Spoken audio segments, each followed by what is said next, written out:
మనం మొక్కులు తీర్చాలండి. ఆ యాత్రకు లిస్టు ప్రిపేర్ చేస్తున్నా. 5 సంవత్సరాల నుంచి అడుగుతున్నాం తీసుకెళ్ళండి అని. వీటన్నిటికైంత ఖర్చుకి నా దగ్గర డబ్బులు లేవమ్మా. మన పరిస్థితి నాకు తెలీదా అండి, కానీ మీరొక పని చేస్తే మన ఖర్చులోంచి సగం తగ్గించుకోవచ్చు. ఎలా? వచ్చే ఎన్నికల్లో గాజు గ్లాస్ కి ఓటు వేయండి. వేస్తే జూన్ 4న జనసేన, టీడీపీ, బీజేపీ కూటమి ప్రభుత్వం రాగానే మహిళలకు రాష్ట్రంలో ఎక్కడికి వెళ్లినా బస్సు ప్రయాణం ఉచితం. మేము తిరుపతి వెళ్దాం అనుకుంటున్నాం, అన్నవరం వెళ్దాం అనుకుంటున్నాం. మరి మాకైతే ఇప్పటికి వచ్చి ఉచిత బస్సు సౌకర్యం కల్పించలేదు. మీరు మరి రేపు అసెంబ్లీకి వెళ్తారు కాబట్టి అధ్యక్షుడి ద్వారా లోకేష్ గారిని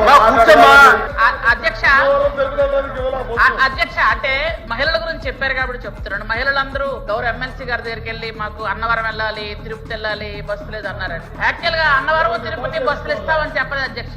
ఏ జిల్లాలో మహిళలకి ఆ జిల్లాలో వెళ్ళడానికి, అంతేగాని విజయనగరం నుంచి అన్నవరం వెళ్ళడానికి, విజయనగరం నుంచి తిరుపతి వెళ్ళడానికి బస్సులు ఇస్తామని మేము చెప్పలేదు అధ్యక్ష. బస్ ప్రయాణం మహిళలకి ఉంటుంది ఖచ్చితంగా, కానీ మీరు ఇక్కడ నుంచి వేరే జిల్లాలు వెళ్ళడానికి కాదు అధ్యక్ష.